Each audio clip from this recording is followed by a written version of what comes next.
tristeza, né? Pensei quando essa mãe apareceu chorando que tinha acontecido, que o filho dela tinha se machucado, mas intacto agora. Não teve a mesma sorte a mãe dessa menina. Maria Andréia, uma menina que sonhava em ser apresentadora de televisão. Afinal de contas, televisão é um mundo, não é, que mexe especialmente com a gente que nasceu no Brasil.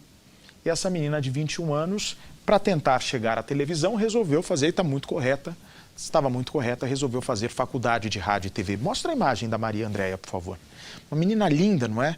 E teria tudo para brilhar na televisão, para fazer sucesso, porque tem uns traços muito bonitos. Segundo a família, era uma menina extremamente dedicada aos estudos, não faltava em uma aula da universidade. De repente, vem para mim, por favor. Maria Andréia combina um jantar com uma amiga. Ela vai até a casa da amiga para jantar.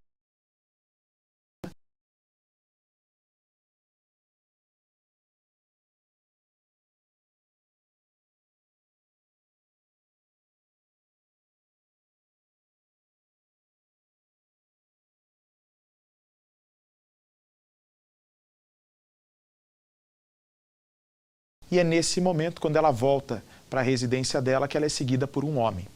E o momento exato em que esse homem, que mora no mesmo bairro, começa a segui-la, tudo foi gravado por uma câmera de segurança. Repara, ali de preto está a Maria Andréia, voltando do jantar com a amiga. Era tarde da noite, 00h34, naquele instante em que Reginaldo aparece de bermuda e com um capuz logo atrás. Para a imagem, por favor, frisa a imagem. É nesse instante que Reginaldo tem a ideia de fazer o pior.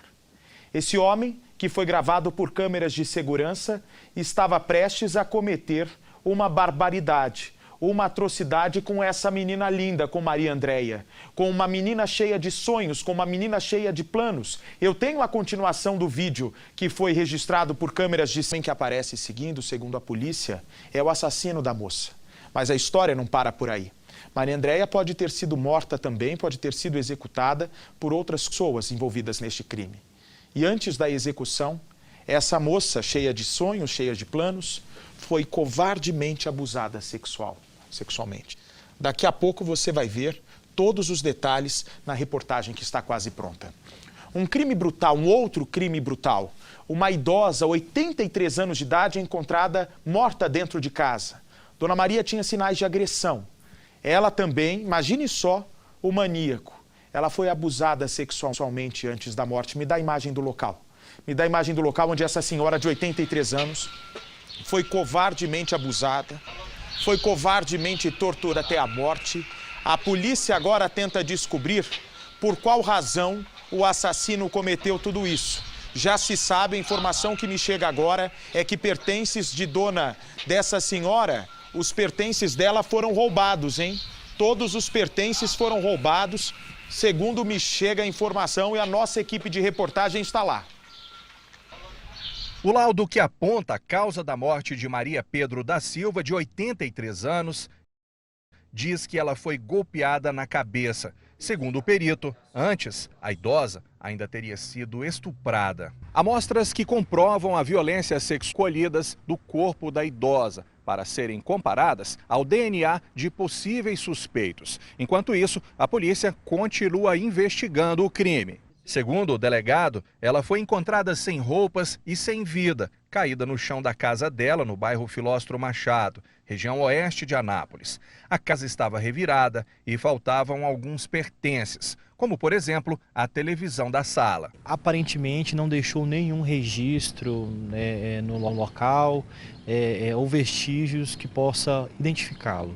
Como não havia sinais de arrombamento, a suspeita é de que o criminoso seja uma pessoa conhecida. No bairro, os vizinhos estão com medo. Muitos ainda não acreditam que a idosa tenha sido vítima de tamanha brutalidade. A família pede o empenho da polícia nas investigações. Além de sofrer pela morte de Dona Maria, filhos e netos ainda precisam lidar com o trauma do bisneto, uma criança de apenas 1 ano e meio, e chegou a ver o corpo de Dona Maria quando ele foi encontrado de manhã. Ele só falou, vovó, caiu no chão, que lá foi uma cena muito chocante. Vovó tá deitada no chão, mamãe, mimina, mamãe, vanta, vovó, vanta. Porque ela falava assim, meu filho, enquanto Deus me der vida, eu ajudo a cuidar de você, o leitinho de você beber todo dia, vovó dá.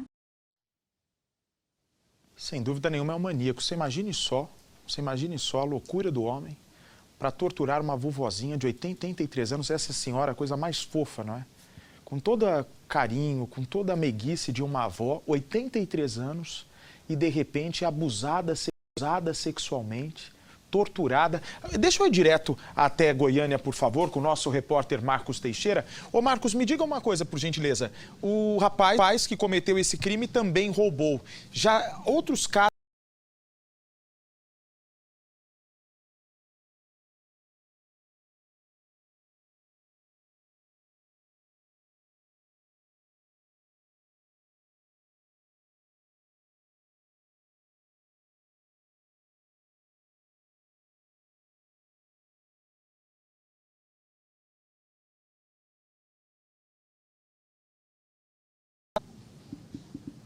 Boa tarde, Bate. Exatamente esse é o trabalho dos investigadores. Eles estão levantando informações de suspeitos que moram em Anápolis e já são para a polícia neste momento é de extrema importância, já que é um caso bastante complexo. Hoje eu conversei com o delegado, 2 pessoas foram ouvidas, mas por enquanto os policiais, os investigadores ainda não têm pista desse suspeito. Bate. Sem dúvida. E assim que for preso tem que ser severamente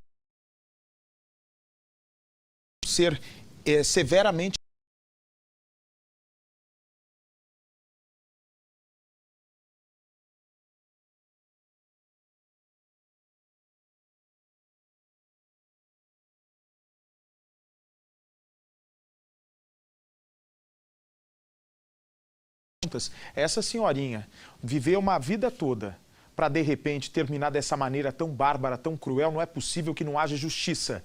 Não é possível que as autoridades não se sensibilizem e deixem esses bandidos, esses abusadores, esses torturadores, assassinos, ainda mais tempo atrás das grades. Me dá a imagem que chegou agora. Esse homem que sofreu... Agora tem vergonha de mostrar o rosto. Mas é um traficante extremamente perigoso que precisa ir para a cadeia urgente, hein? Põe no ar a reportagem, por favor. Policiais da delegacia de São Gonçalo receberam, através do WhatsApp, uma mensagem de que um homem foragido da justiça teria sofrido um acidente de moto quando estava a caminho de Maricá. Só que na mensagem aqui no celular, os agentes receberam apenas o sobrenome deste suspeito. O que os policiais fizeram então? Uma busca em toda a rede hospitalar de São Gonçalo e acabaram encontrando o suspeito em uma unidade de saúde particular.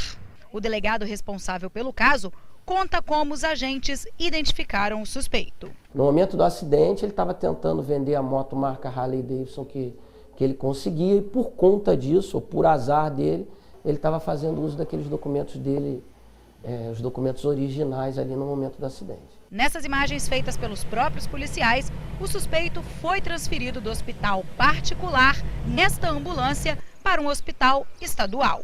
Por conta da gravidade do acidente, Wagner Moreira da Silva continuou internado aqui no Hospital Estadual Alberto Torres, porém sob custódia policial.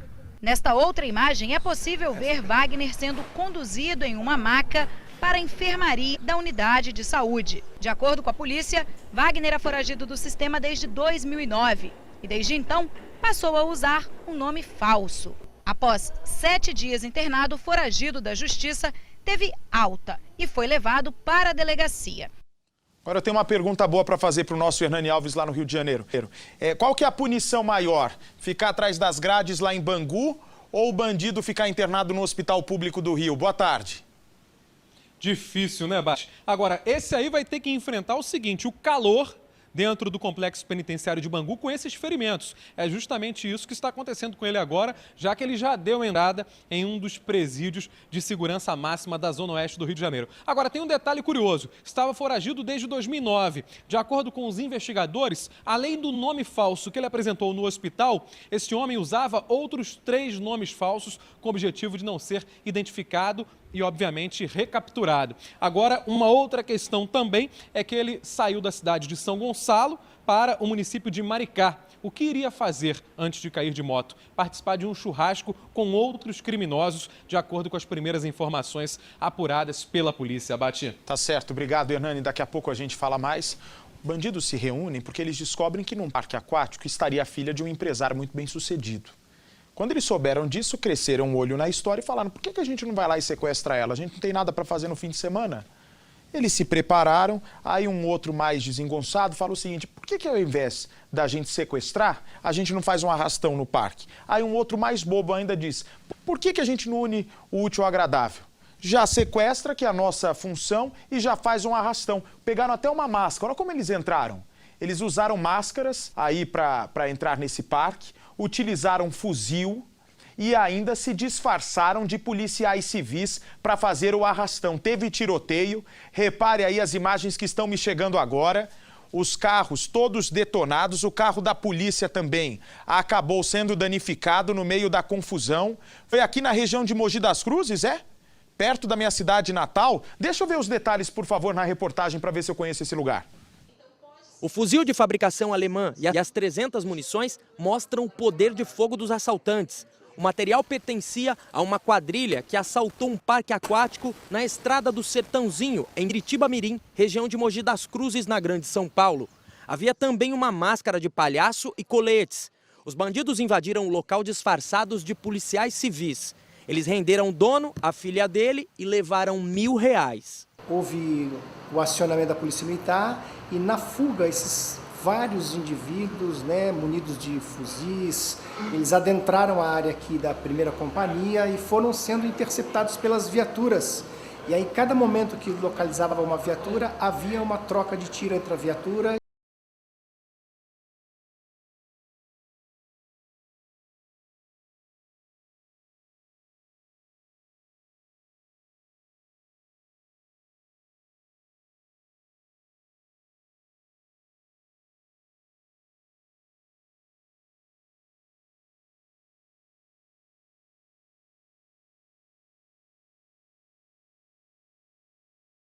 Vidro traseiro, nenhum policial ficou ferido. O motorista desta outra perdeu o controle durante a troca de tiros e bateu em um barranco. Segundo a polícia, a quadrilha era formada por cerca de 9 integrantes divididos em 3 carros. Durante a fuga, eles foram abandonando esses carros e roubando outros, forçando as vítimas a apontar as melhores rotas de fuga. 4 carros foram roubados durante esse trajeto. Em um deles, mãe e filho foram mantidos reféns e depois libertados em uma rodovia. Um dos carros que levaram os bandidos ao parque aquático é blindado e foi roubado em São Caetano do Sul, região do ABC Paulista, no dia 2 de dezembro. Ele estava com as placas clonadas. 2 pessoas foram presas. Elas prestaram depoimento e foram liberadas, já que não havia provas do envolvimento delas com o assalto. É bom a polícia de São Paulo reforçar o patrulhamento ali na região da Grande São Paulo, na região leste da Grande São Paulo.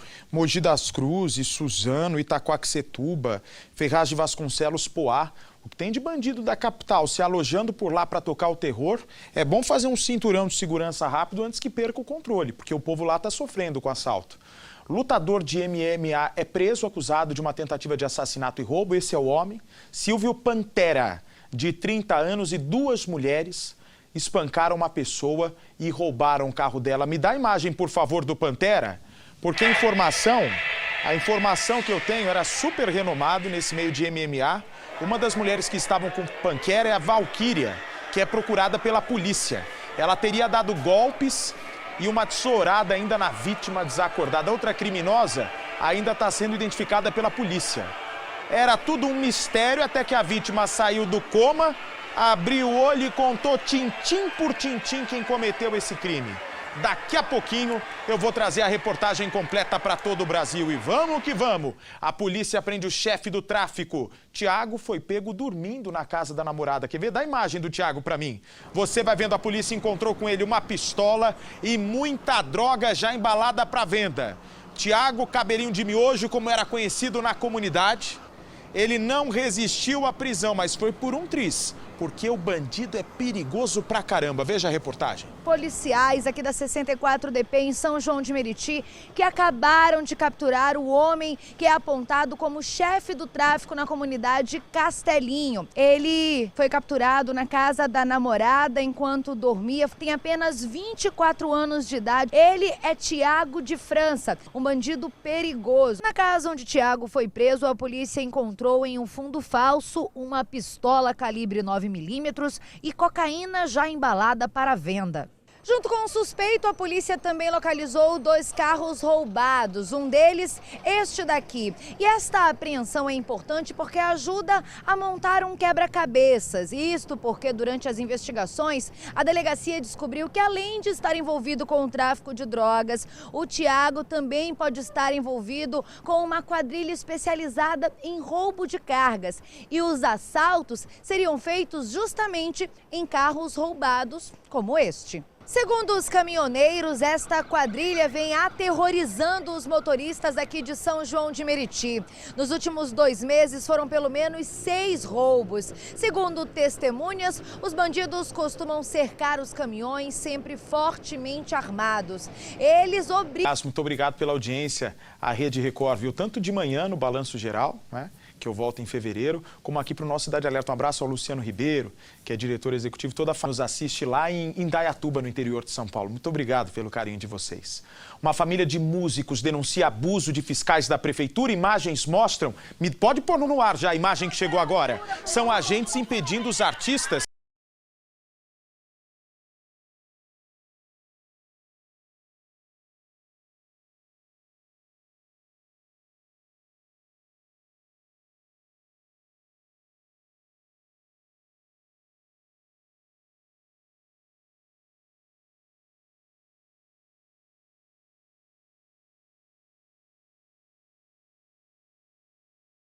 Se preocupam mais em combater quem não está trabalhando com honestidade.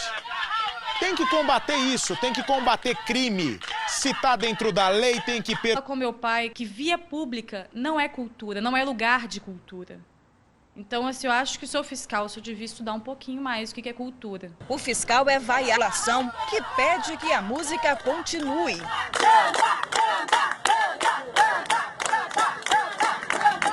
Em uma semana, o vídeo foi visualizado por 35 mil pessoas em uma rede social. Chico e os filhos Isadora e Emanuel estão acostumados a se apresentar nas ruas. É dessa maneira que eles tiram o sustento da família.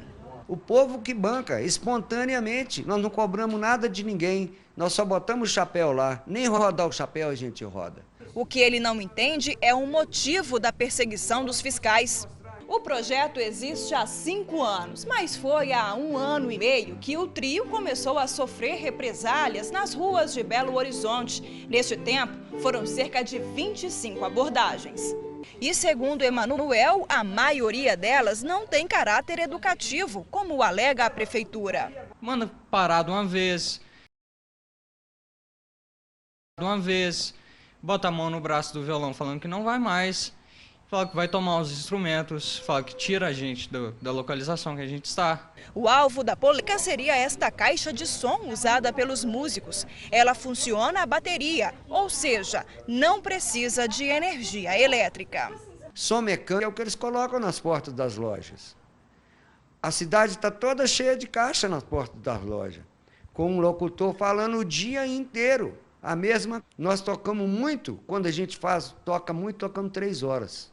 O decreto de 2011, que dispõe sobre manifestações artísticas em locais públicos da cidade, não menciona o uso de equipamentos. Apenas diz que as apresentações em ruas, praças e parques são permitidas e não precisam de autorização. Desde a última abordagem, a banda não fez mais nenhuma apresentação. Mas o trio não desistiu do projeto. A gente vai recorrer de uma maneira civilizada. Nós não iremos pagar na mesma moeda. Olha, eu estou assustado, porque a gente tem visto muita confusão de táxi, às vezes, em aeroporto. E num dos mais movimentados do país, que é o aeroporto de Congonhas, que fica na zona sul de São Paulo, né, extremamente delicado, porque é cercado por muito prédio, né? Ele sempre decola e pousa o avião lambendo os prédios, mas é um aeroporto fundamental para a economia do país. Mas a imagem que me chega agora é da família de São Paulo, que está acusando de agressão funcionários que chamam os táxis do aeroporto de Congonhas. Você se apresenta na fila, perguntam quantas pessoas vocês têm, e de repente o táxi chega. Eles queriam um carro grande, porque tinha muita mala. Assim que o táxi chega, olha a confusão que começa. Eles partem para da família aqui de São Paulo. Olha, geralmente, isso eu estou muito assustado, porque sempre eles são extremamente educados. o que realmente teria acontecido por trás de toda essa agressão. Esses funcionários de Congonhas são sempre muito gentis. Inclusive, eu sempre presencio eles tratando todo mundo com muita educação. Daqui a pouco, na reportagem, nós vamos descobrir por que eles chegaram a esse ponto de trocar golpes com essa família que queria um carro grande. O outro taxista ali não se conforma com tudo que acontece. As pessoas na fila também ficam comovidas com a situação. E daqui a pouquinho eu vou levar até você a reportagem completa. Um rapaz de 28 anos some sem deixar vestígios. 4 dias já, hein? Ele e um grupo de amigos faziam um treinamento na mata. O rapaz acabou sendo arrastado. Teve uma enchente numa cachoeira no município de Bertioga, município muito querido aqui do litoral paulista. Quem pega a Mogi Bertioga, chega até lá, ou então vai pela Imigrantes é mais longe, mas para quem mora na zona sul de São Paulo fica até mais perto. Mas são rodovias importantes do Brasil, aqui de São Paulo, que dão acesso a Bertioga. Esse daí não é o véu de noiva, ou Ademir? Não é a cachoeira Véu de Noiva, é essa, não é? Que quem está chegando em Bertioga, aqui no litoral de São Paulo, vê da Mogi Bertioga, é uma imagem linda. As pessoas param, inclusive, na rodovia para fotografar, porque parece um véu de noiva. Quando você vê a imagem aberta, olha, parece um véu de noiva. Então quer dizer que ele foi arrastado pela correnteza, pela enchente dessa cachoeira famosíssima aqui de São Paulo? Deixa eu ver os detalhes na reportagem. Abimael acompanha de perto o trabalho dos bombeiros. O irmão dele, Emerson Santos da Silva, de 28 anos, casado e pai de um filho, está desaparecido há 4 dias. De acordo com o familiar, o rapaz participava de um treinamento na mata. Ele está saindo com o pessoal com corda, com segurança, e o nível da água aumentou muito na cabeceira, aparentemente. Aí começou a vir, eles falam que é enchente relâmpago, né? E aí, quando ele sentiu que estava perigosa a água, ele conseguiu tirar algumas pessoas que estavam com ele e ele ficou preso no equipamento de segurança. O local é conhecido como Véu da Noiva, fica às margens da rodovia Mogi Bertioga. Aqui, muitas pessoas vêm para realizar trilhas de aventura e era justamente o que o Emerson fazia com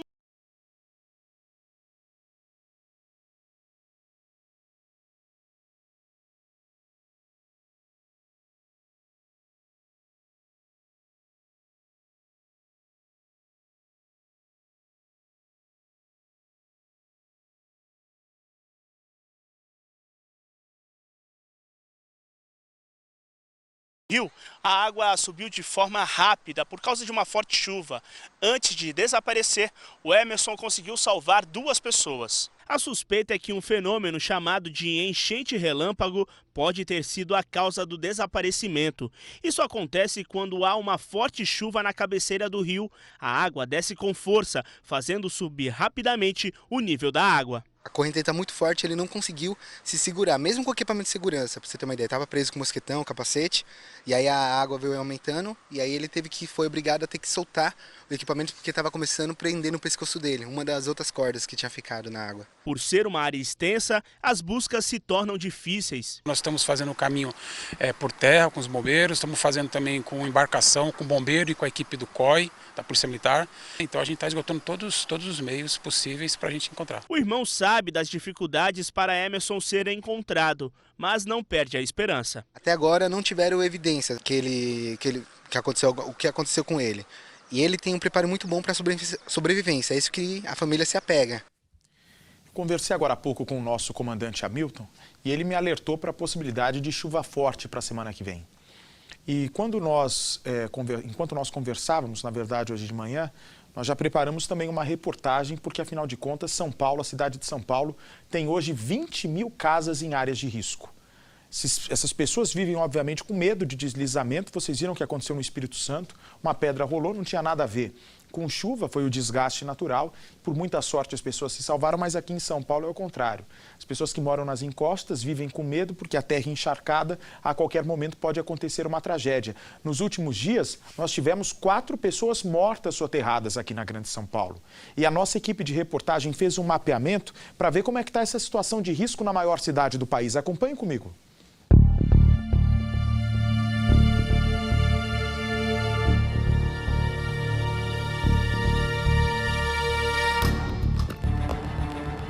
Ao menor sinal de chuva, a vizinhança toda entra em estado de alerta. Não dormimos sossegada e geralmente tem muita muita chuva e as casas daqui da parte de baixo invadem toda. O Parque Paraíso, em Itapecerica da Serra, é um dos bairros que estão na lista da Defesa Civil como área de risco. Nesta rua fica a casa do seu José Teixeira. O muro desabou durante a última chuvarada. Foi uma coisa muito triste, né? A gente não esperava isso, né? O muro nesse tamanho e de repente desabar. Então foi um barulho muito grande. O vídeo gravado no dia mostra a chuva forte e a enxurrada de lama que levou tudo o que tinha pela frente. E aí veio a preocupação de não entrar, invadir a casa, também até tentar, sei lá, ter um problema maior dentro de minha casa, né? A preocupação com a temporada de chuvas é grande em muitos lugares.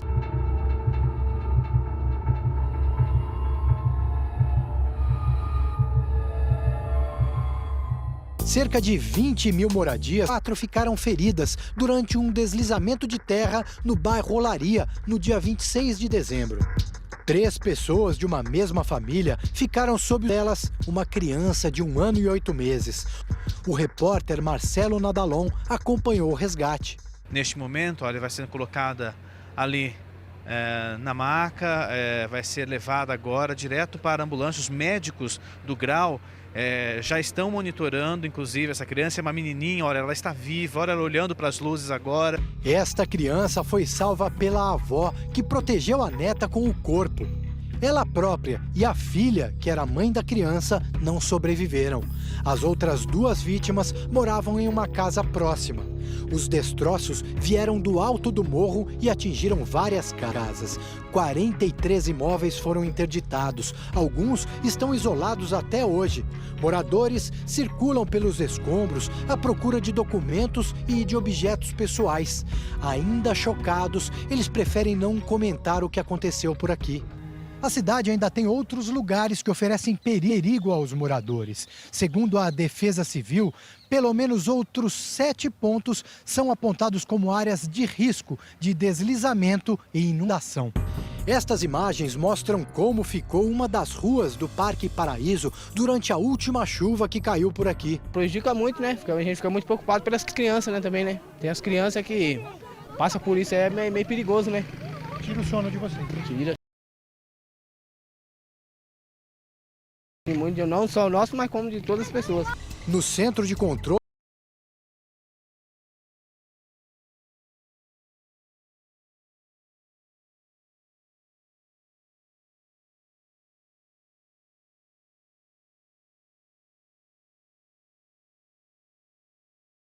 da Defesa Civil Paulista, são 24 horas por dia monitorando os temporais. Os relatórios são enviados para 256 cidades. E com as fortes chuvas de verão, para quem mora em áreas de risco, a orientação é de permanecer em alerta máximo. É o que fez Dona Neide quando a casa dela foi interditada pelo desabamento em Itapecerica da Serra. Melhor a gente sair com vida e deixando os bens para trás do que, né? Querer ficar com os bens e ficar sem a vida e sem nada.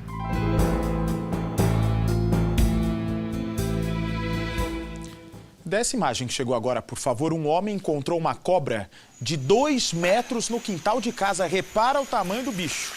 Ele procurou a guarda municipal para fazer o resgate.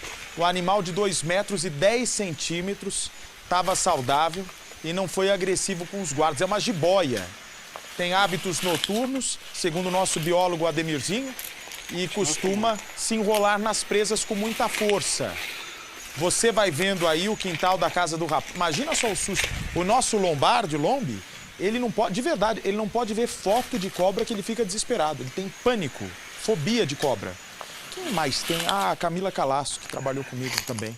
Não pode ver cobra que fica desesperado. Imagina se ele visse essa imagem aí. Faz uma cópia, manda lá pra casa do Lombardi, hein, Clóvis? Acho que ele vai gostar.